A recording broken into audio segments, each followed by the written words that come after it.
Please, তোমরা তো জানো না কখন তোমরা মরবা। শোনো, তুমি অপরাধ করিও যদি তোমার মনে হয় আল্লাহ তোমাকে দেখে না, তখন করিও। তুমি অপরাধ করিও যদি তোমার মনে হয় আল্লাহ তোমাকে জিজ্ঞেস করবে না, তুমি নিশ্চিত বেঁচে যাবা। তুমি অপরাধ করিও যদি তোমার মনে হয় যে আল্লাহ তোমার জন্য জাহান্নাম নির্ধারণ করবে, আর তুমি আল্লাহকে বলবা আল্লাহ আপনি বললেই হবে না আমি জাহান্নামে যাব। যদি এই ক্ষমতার অধিকারী হও তাহলে তুমি অপরাধ করিও। তোমাকে বলি, ইয়া মহিলা, মা, বোন, চাচা, চাচি, নামাজ ছাড়া মানুষ মুসলমান থাকে না। ওয়াল্লাহি আমি বলছি না কোথায় বাঁধবেন, তর্ক পরে। আমি বলছি আপনি নামাজটা স্টার্ট করেন। আমি বলছি না যে তারা ওই 20 রাকাত পড়বেন না 8 রাকাত পড়বেন। আমি বলছি যে আপনি পড়েন, 2 রাকাত হইলেও পড়েন। আমি বলছি যে আপনি ঈশান নামাজ 15 রাকাত দরকার নেই, আপনি শুধু 4 পড়েন। আমি কি বলছি সুন্নত বাদ দিতে? আমি বলছি যে তুমি পড়ছো না, শোনো, ভয় পেও না। ঈশান নামাজ 15 রাকাত তোমার উপরে ফরজ নয়।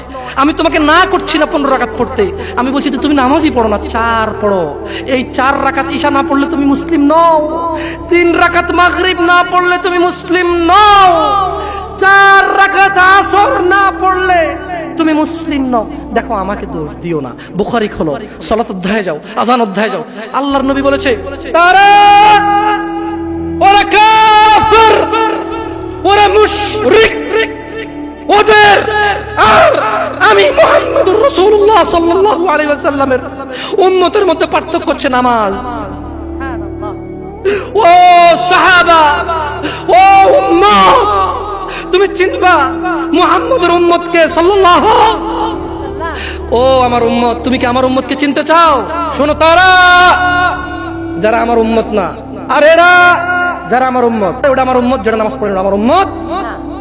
তুমি আল্লাহর নবীর উম্মত ছাড়া কিভাবে মুসলমান হবা? তোমাকে আমি বলি, নামাজটা ছাড়ি প্লিজ। তুমি যে যে অপরাধে লিপ্ত আছো ছেড়ে দাও, চেষ্টা করো, কিন্তু নামাজটাকে তুমি এখন থেকে করবা। তোমার ফজর মিস হওয়া চাই না। তুমি যদি সারা জীবন নামাজ না পড়ো, আমার যায় আসে না।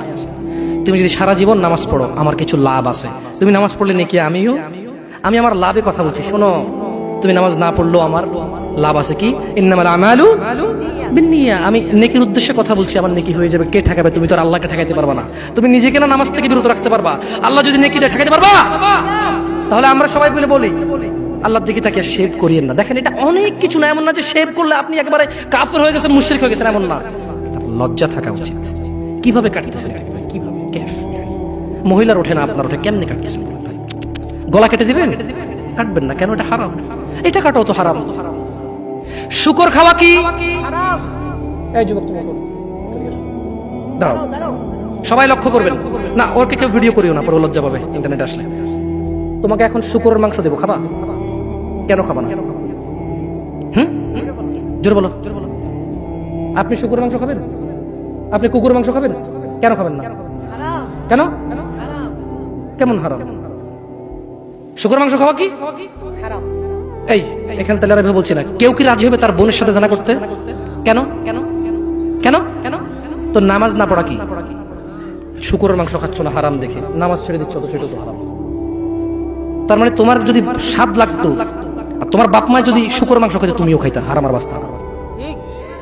তোমার বাপ নামাজ পড়ে না যুবক, তাই তুমি নামাজ পড়ো না। তোমার বাপে ভাত খায়, তাই তুমি ভাত খাও। পাকিস্তানের রুটি খায়, তাই ওরা রুটি খায়। চাইনিজরা এইভাবে লাঠি দিয়ে খায়, ওরা লাঠি দিয়ে খায়। শোনো, তুমি বলতে চাচ্ছ তুমি শুকর খাও না কারণ এটা হারাম, তুমি মিথ্যু। তুমি একটা চরম মিথ্যাবাদী, ধোঁকাবাজ। তুমি বলছো তুমি শুকর খাও না, এটা হারাম না? তাহলে তুমি নামাজ না পড়ো তো হারাম, তা তুমি কেমনে ছেড়ে দিচ্ছ? এই যুবক, তোমাকে যদি বলে ন্যাংটা হয়ে হাঁটো, হাঁটবা? কেন? কেন? কেন? ন্যাংটা হয়ে কেন হাঁটবা না? কি নোংরা কাজ? নামাজ পড়ো না, তোমার শরম লাগে না? শুকরের মদ কি রাস্তায় হেঁটে মদ খেতে পারবে? কার সাহস আছে? এখানে সাহসের অভাব নাই। বাপরে বাপ, এই কথা বলে আবার কারো সাহস জায়গায় দিতে চাই না। তবে অনেকেই চাইবে না।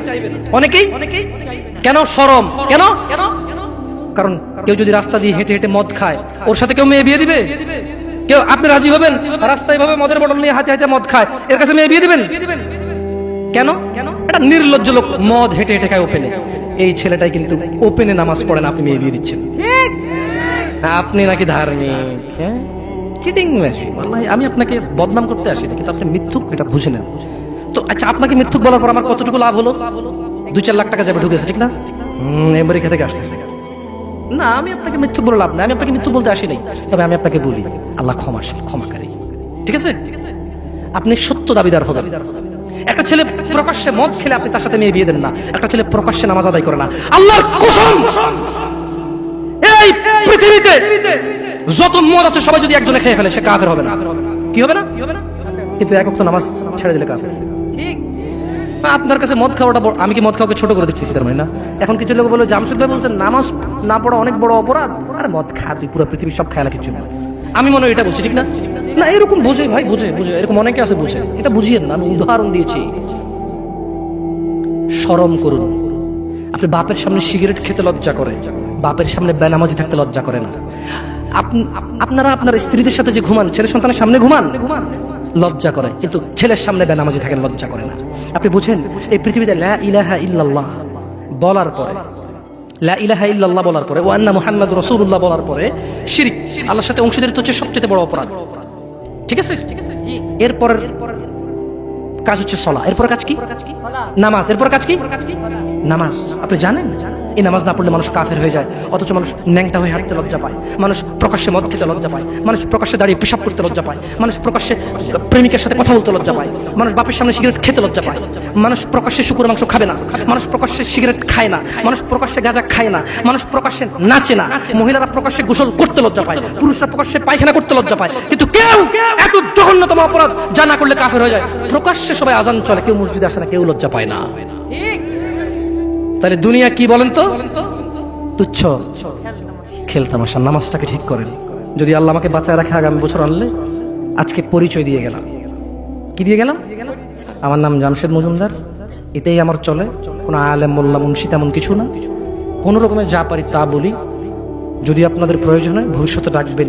আজকে আল্লাহ ভীতি নিয়ে কথা বলে গেছি, পরবর্তী সময় আসলে ইনশাআল্লাহ কোন আমাল করলে মানুষ জান্নাতে যাবেই যাবে, এটা নিয়ে কথা বলবো ইনশাআল্লাহ। আসসালামু আলাইকুম ওয়া রাহমাতুল্লাহি ওয়া বারাকাতুহু। আমি তো হারাম রিলেশনশিপ, লা লা লা, এগুলো বলা আছে অনেক। শিফ হারাম রিলেশন না, যারা প্রেম প্রীতি করে এগুলো নিয়ে, না না না, তাহলে এটা মানে পরকিয়া। আমাকে দেখেছি কই প্রশ্ন কোথায়? না, প্রশ্নটা লিখতে বলেছিলাম তো লেখা হয়নি। পরকিয়া করতে। আচ্ছা, একটা প্রশ্ন করি আপনাদেরকে। প্রশ্নটা হচ্ছে, ঘুকে বিসমিল্লাহ বলে খেলে হারাম হালাল হবে? কে হাসতেছেন? ঘু বিসমিল্লাহ বলে খেলে হারাম হবে না হালাল হবে? হারাম হবে। কেউ যদি জিনা করতে যায়, যদি বলে যে বিসমিল্লাহ আল্লাহুম্মা জান্নিবনা শাইতান ওয়া জান্নিবিশ শাইতানা মা রাযাকতানা, জিনাটা হালাল হয়ে যাবে? হ্যাঁ। কেউ মক্কা শরীফে গিয়ে কাবার পাশে বসে যদি মদ খায়, হালাল হয়ে যাবে?